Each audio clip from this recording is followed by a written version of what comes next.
Денеска е Бадник, а утре е прв ден Божик. Кога оваа наша емисија ќе се емитува на програмата на телевизија Нова, токму ќе се емитува на Бадниковата вечер. Тогаш кога славите со семејството, тогаш кога сме сите собрани дома. И вообичаено велат, каде и да си, за Божик дома да си. Што означува празникот? Кои се верувањата? Кои се традициите? Меѓутоа и кои се христијанските правила ќе дознаеме од наредниот прилог, односно од разговорот со православниот свештеник од црквата Свети Кирил и Методи.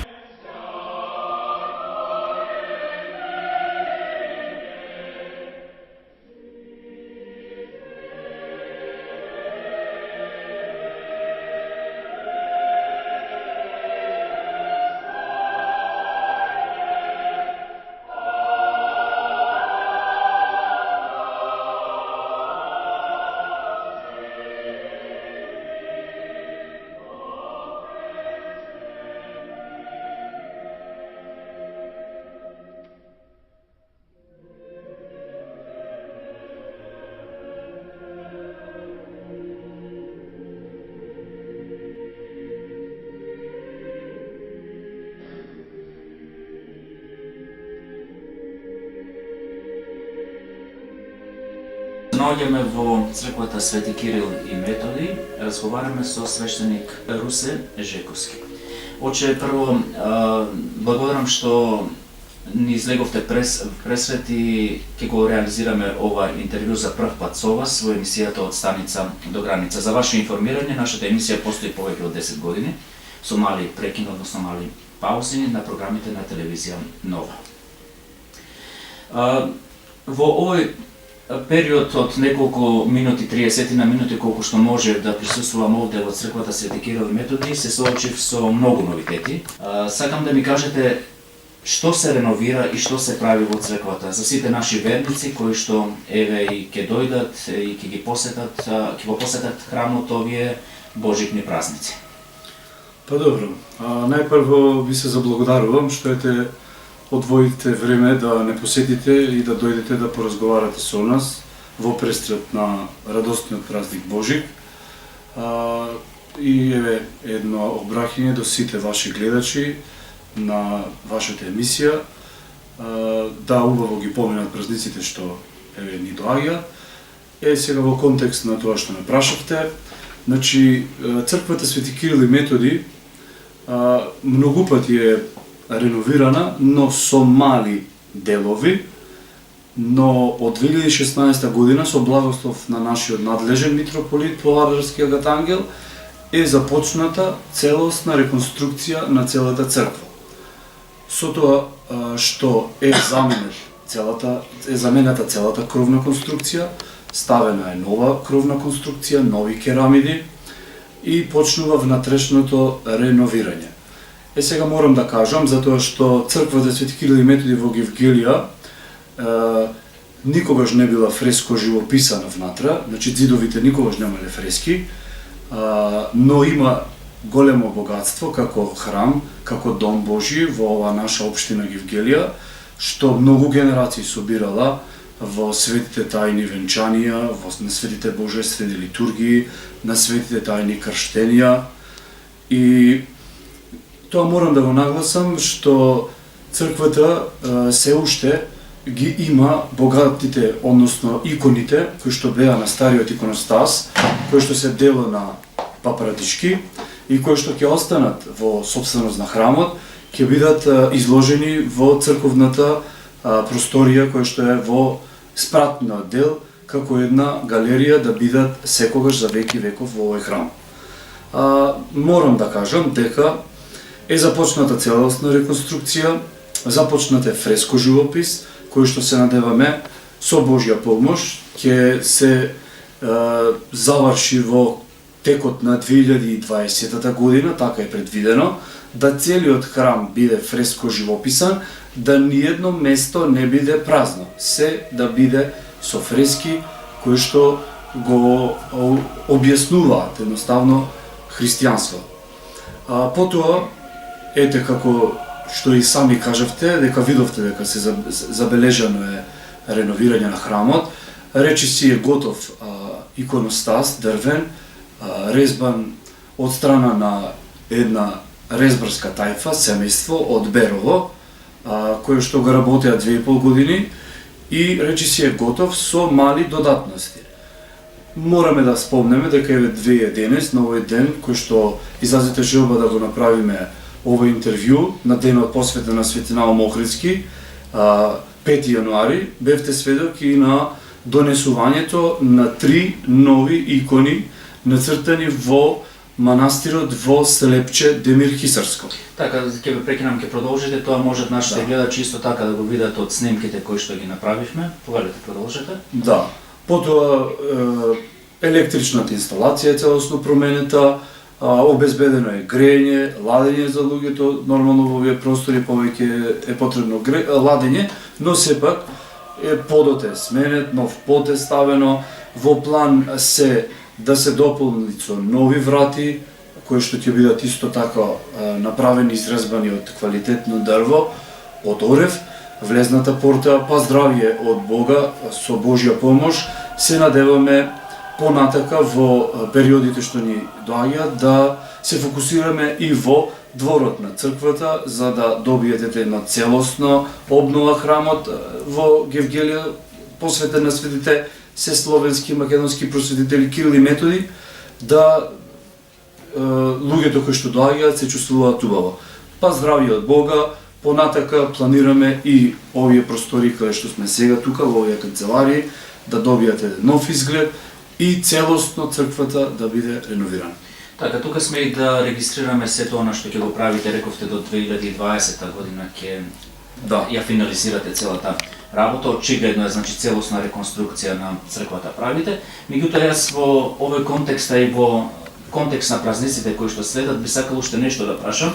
Имате една хуманитарна акција, за што конкретно се работи? Исто така бевме сведоци на селектирање на производите кои што ќе бидат донирани некому, кому ќе бидат и така. Така.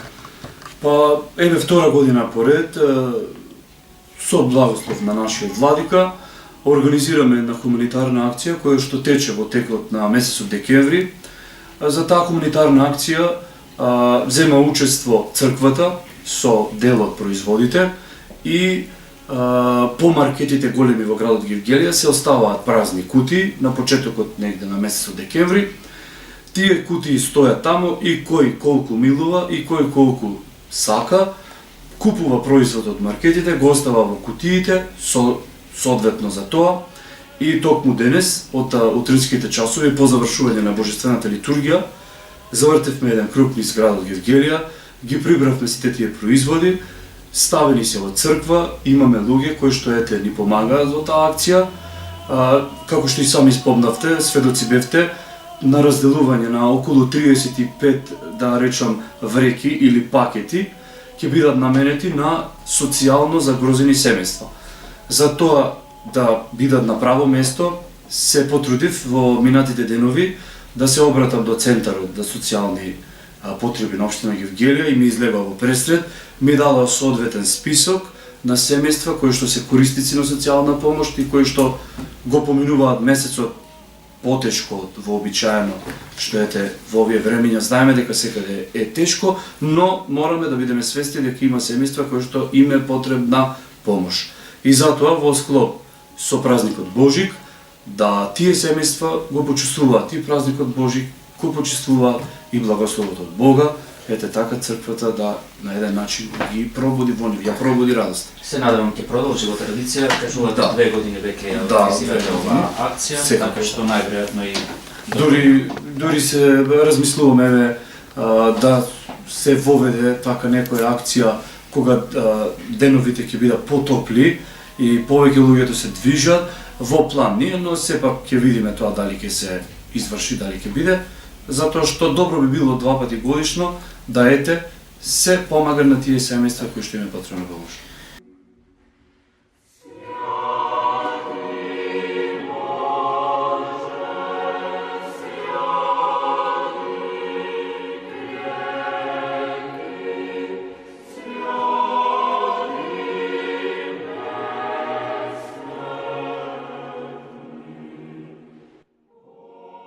Оче, Во очи празникот, значи Божик, Бадник, како црквата се подготвува, како нашите, значи нашата парохија овде го одбележува христијанскиот празник Божик? Па така, значи празникот Божик, ете малку по-длабински да објасниме, ние се подготвуваме да го пречекаме и да го дочекаме во текот на целиот Божикен пост. Постот кој што црквата го восстановила, започнува на 28 декември во текот на тековната година и трае секогаш до 7 декември до денот Божик. Значи црквата се подготвува со започнувањето на Божикниот пост и црковните молитви, црковните песнопеенија, токму тоа ни го наговестува, да ние се подготвиме за празникот Божик. Во нашата парохија се случуваат секојдневни молитвословија, секојдневни разговори со нашите верници, да тоа како подостојно го дочекаме празникот Божик. И сега морам да нагласам дека треба ние како верници православни да се потрудиме малку по-вистински да го дочекаме Божик, а не само инстант дочек на Божик, односно да се фокусираме само на 2 денови. Значи со 2 дена не можеме да кажеме дека вистински сме го дочекале Божик, односно само за Бадник и Божик. Мораме ние да се преиспитуваме самите себе си, почнувајќи од самите себе си, дали ние вистински сме достојни да го дочекаме раѓањето Христово. И 1000 пати ако Христос се роди во Витлеем, бесполезно ќе биде ако еднаш не се роди во нашите срца. Така, можете ли малку повеќе да ми разграничите, повторно ќе кажам во контекст на ова што го кажувате, за духовниот и за материјалниот пост, односно за духовното и материјалното кај насверниците, затоа што барем јас тоа што го гледам, многу малку обрнуваме внимание на духовните вредности кои што ги носиме во однос на религијата, односно на верата. Така, значи кога разговараме за вредностите на човекот, било да се духовни или материјални, најубава слика ни е тоа да не ги делиме вредностите, туку човекот вредноста добива градејќи го и духовното, а градејќи го духовното го создава и материјалното. Значи што сакам да кажам? Ако ние навистински се грижиме за животот, за нашата душа, за спасение на нашата душа, да вистински побараме прошка од нашите ближни, од нашите роднини, нашите пријатели, од братот свој, од сестрата, ако сме во недобри односи, и навистина тоа нема да ни видели поголемо богатство од секој материјално богатство. Значи тука е повикот на Христа Спасителот. Значи на нашата вера православна, тоа е целта, тоа е сршта, да навистински ја почувствуваме благодата Божја, проштевајќи се едни на други, побарајќи прошка едни на други и живеејќи во ова време на невреме по-праведно, по-исправно и по-целосно и со цел наша. Значи целта на православниот христијанин треба е спасение на неговата душа. Така. За време на Божик македонските верници подготвуваат свечена семејна трпеза. Колку во оваа традиција се задржани поединостите од паганските обичаи, а колку се надоврзува христијанската традиција. Може ли да ми објасните малку по-конкретно, по-децидно да не кажам, во овој однос, што тоа приложуваме на трпезата, што треба да имаме и колку паганството ни се меша? Тука морам да го споменам и Коледе, значи нешто и околу тоа да ми објасните. Па добро, кога станува збор за празнувањето на празникот Божик, токму така, ете, изобилува со повеќе обичаи, дали тие обичаи се правилни или не се, црквата благословува обичаи, но не сите обичаи. Ете, да речам, кога станува збор за трпезата, треба да е секогаш посна, но ја промашуваме целта, јас тоа и го спомнав во претходното изнесување мое, значи во едно семејство, кога ќе се дознае дека треба да се роди рожба, тоа семејство целосно се променува. Значи една рожба нено детенце. Па поготово ако е во тоа семејство рожба која што е долго очекувана. Значи и таткото, и мајката, и бабата, и дедото, и сите околу нив се променуваат, се подготвуваат, се спремаат тоа бебенце да го дочекаат најдостоинствено во домот. И сега тоа станува за една рожба на една личност што ќе се роди. И сега тука ние таа компарација треба да ја направиме. Колку ние сме се подготвувале да го пречекаме Христа Спасителот, кој што благоизволи да се роди заради нас и наше спасение. Во градот Витлеем, во пештера, не во царска одаја. Тука мораме да ги тие работи разграничиме. Се е тоа добро. Значи, семејниот ручек е прекрасно, е благослов од Бога. Но не треба да ни биде тоа круната на празнувањето на празникот Божик, круната на празнувањето на празникот Великден, круната на празнувањето во овие краишта се слават многу имендени. Значи ја промашуваме целта ако ни биде само целта трпезата и храната. Значи треба ние да побараме од Бога благослов, да воведеме молитва редовна, да присуствуваме на божествените литургии, да се покаеме, да се исповедаме. Еден свет Отец вели, ѓаволот ќе ви помогне да правите добри дела, да градите цркви, да помагате. Ѓаволот ќе ви помогне за тоа, знаете зошто? Затоа што можно е да се возгордеете. Никогаш нема да ви помогне да се молите со молитвата Господи Исусе Христе, помилуј мене грешниот, и никогаш нема да ви помогне да се исповедате. Сега тука тие работи мораме ние како верници да ги разграничиме и да ги насочиме по правиот и вистинскиот пат. Не велам дека не треба да се собереме на трпеза. Не велам дека не треба да го направиме обичајот, ако е обичајот во домот да се скрши лепче со паричка. Не велам дека не треба да се направат тие семејни подарувања, подароци за празникот Божик. Но сепак тоа ако биде плюс со воведување на духовноста во животот, присуствување во црквата на богослуженија, навистина ќе има смисла и ќе има круна на славењето на празникот. Така, како еден православен верник треба да ја чествува бадниковата вечер? Па, ете, читајќи по некои, да речем, книги, сретнав на едно место дека зборот бадник доаѓа од некој збор што значи бдее. Значи, ако самиот ден бадник не асоцира на бдење, ние се знае што треба да правиме. Значи, треба да бдееме, а кога бдееме, значи, мораме да се молиме. Не можеме да бдееме без молитва. Значи, тоа нема смисла, тогаш не бдееме. Ако се молиме, навистина бдееме.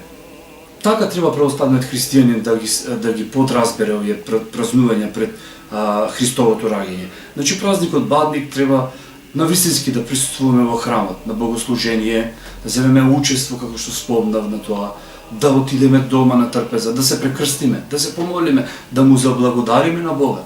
Знаете, еден отец на црквата вели, треба најпрво да се научиме да благодариме. Дали вистински знаеме да благодариме? Тоа мислам дека малку ни недостасува. Живееме во едно прекрасно време, да речем. Ако сите се жалиме дека е тешко време, дека вака, дека така, можеме одма да си дадеме одговор на тоа. Како живееле нашите предци? Во какви времења живееле? Како тие знаеле да бдеат? Во домашната црква бдееле. Нашите баби, нашите прабаби пред празникот бадник знаеле да испеат песната Дева денес го раѓа пред сушествениот. Значи знаеле тропарот да го испеат, знаеле да се помолат, ме разбирате. Но морам да го кажам и тоа. Му благодариме на Бога што во последните неколку години тоа древно стар обичај, да речам, на пеење на песни пред празникот Божик, се возобнови една вистинска бадникова поворка, која што ќе се случи и во Гевгелија, во недела, на 6 јануари, по отслужување на божествената литургија, во 10:30 часот, највеќе дечињата се радуваат и ќе бидат присутни. Работевме скоро цел месец со нив, ги подготвувавме на пеење на, значи, песната Вечниот Бог. Како што спомнав, поворката ќе биде од 10:30, ќе тргне од црква Свети Кирил и Методи, ќе се движиме низ централното градско подрачје, по улицата покрај општината и ќе се вратиме пак тука во црква. Така, нема да ве прашам што се принесува на Бадниковата вечера, затоа што во метафорична смисла веќе ми одговоривте. Так. Меѓутоа, имав и друга цел, односно друга намера, баш во контекст на христијанството, на православието, многумина од нас во таа ноќ знаат да се фотографираат, знаат своите трпези да ги пренесуваат јавно и така натаму, што сметам дека не се во контекст на она вистинското, односно на вистинската вера. Тоа е можеби моje мислење, меѓутоа ми пречи затоа што градот, меѓутоа и целото наше општество изобилува со различни структури на луѓе, со различни социјални случаи, кои што навистина некој пат можат и да гледаат со други очи на сето тоа што се постира, да речеме, на Facebook. Меѓутоа, сепак би ве прашал, дали ве плаши сознанието дека во последните години луѓето се повеќе слепо веруваат во овие социјални мрежи, односно информациите кои што се пласираат, а кои што се врзани исто така со верата, односно со православието. Колку црквата се грижи да се заштити од напливот на ваквите информации, кои што, како што кажав, многу често се погрешни и неточни? Па добро, прашањето ти е на место, но еве ако се Сите се верници во секој случај. Секако. Значи секој е верник, точно. Но ние сме за тука да ги потсетиме, да ги поправиме, да ги поучиме. Дали црквата некогаш се плашела од сите напливи што секогаш и се случувале? Никогаш православната црква не се плашела од секој наплив. Значи мораме да се подсетиме, значи црквата обстојувала и ќе обстои додека постои светот и векот. Значи многу потешки биле времињата кога биле без Facebook и без Instagram и сите тие социјални мрежи, кои што не се заканувале преку Facebook и преку интернет мрежи на црквата луѓето, туку се заканувале директно. Што сакам да кажам со тоа? Сакам да кажам дека скорошно ни е минатото, еве да речем пред 70 години, каде што нашите дедовци и баби им било забранувано да се венчаваат, им било забранувано да се крстуваат, било забранувано да присуствуваат на свети богослуженија, ама пак црквата обстоила и може би била и по-вистинска и по-цврста. Така да сите тие напади, сите тие да речем возмутувања на верникот може веднаш да се отфрлат, затоа што најлесно е, ако сакаме да осознаеме за верата православна, ако сакаме да осознаеме за живеењето според православната црква, лесно е достапно секој да дојде во црква, да присуствува на молитва, да праша некој прашање што го интересира, да праша ако сака нешто да промени во животот, помош од свештеникот и така да сите тие напади што ги има, а ги има во голем број, јас би рекол дека се од некои такви погрешни учења кои што се нарекуваат дека се цркви или дека се така некои евангелски здруженија, но сепак морам да кажам дека тие се погрешни учења и мислам дека од нив се тие напади, но црквата не се плашила, нема ни да се плаши, затоа што кој ден да го отвориме во светото православното календарче, кој светител да го видиме, да прочитаме, тој бил жива личност. Тој бил човек кој што живеел за Христа и животот го дал за Христа. Така да се радуваме во Христа.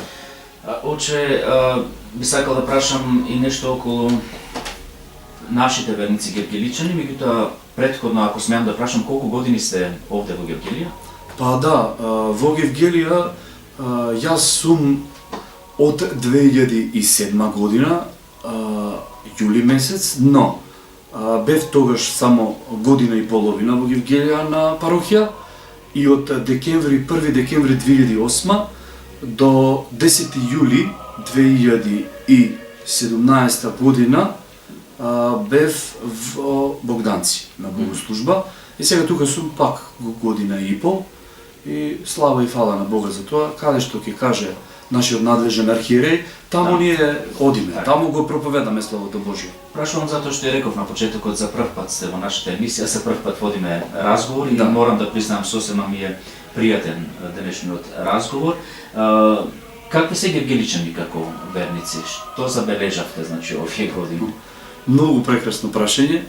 Евангеличани се еден добар народ, еден благ народ, еден гостопримив народ, еден љубезен народ, еден народ кој што повеќе те сака затоа што си дојден од страна, затоа што сака да ти помогне. Морам да кажам дека во Евангелија имаме жива црква. Значи имаме црква која што во недела, зборувам за недели обични, е црквата преполна од верници. Имаме духовни чеда кои што редовно присуствуваат на богослуженијата, редовно се причестуваат, се исповедаат, присуствуваат на бденија по манастирите, се организираме редовно каде што има некој настан во склоп со нашата епархија или во склоп на нашата Македонска православна црква Охридска архиепископија, редовно со цел автобус присуствуваме каде и тоа да се случи. Значи сакам да кажам дека Евангелиската парокија навистина е жива црква, има верници кои што навистина знаат да му благодарат на Бога, да ни помогнат на нас свештениците, а и ние на нив, и така да тоа е една убава вест за Евангелија, што секој кој што бил во недела во црква може да го слушне ангелоподобното пеење на нашиот црковен хор. Имаме еден прекрасен хор кој што сочинува 20 членови. Тие се женички кои што присуствуваат на Света Божествена литургија заедно со нашиот псалм, оформија еден хор и тој хор ангелоподобно пее на секоја божествена литургија. Ни го збогатува нашето богослужение со нивното пеење, а и секогаш изразува желба нашиот архиереј, митрополитот господин Авет Ангел, да што почесто присуствува тука, затоа што му е мило да го слуша пеењето на нашиот црковен хор. Така, упативте многу пораки денеска до верниците, меѓутоа јас сепак на крај би сакал уште една порака за Божик, за овие денови кои што следат. Па така, пораката би била многу едноставна. Значи, да го славиме Христос што се роди. Христос се раѓа, славете. Ни пее еден светотец на црквата. Да го славиме, но вистински. Да појдеме во црква, да се помолиме, да му благодариме на Бога и потоа, како што доликува, на семејства православни, да се собереме во домот, да се помолиме пак на Бога, што ете ни ги дарувал овие благи, убави денови, свети денови, и да секогаш му благодариме нему само за се што ни се случува во нашите животи, а трудејќи се ние и поправајќи се самите себе најпрво, да вистина го почувствуваме она што од Бога ни се дава, благодатта Божија. Нека е за многу години. За многу години благодарам за разговорот и држете ме за збор, ќе дојдеме повторно да разговарам. Со особено задоволство. Благодарам. Благодарам јас.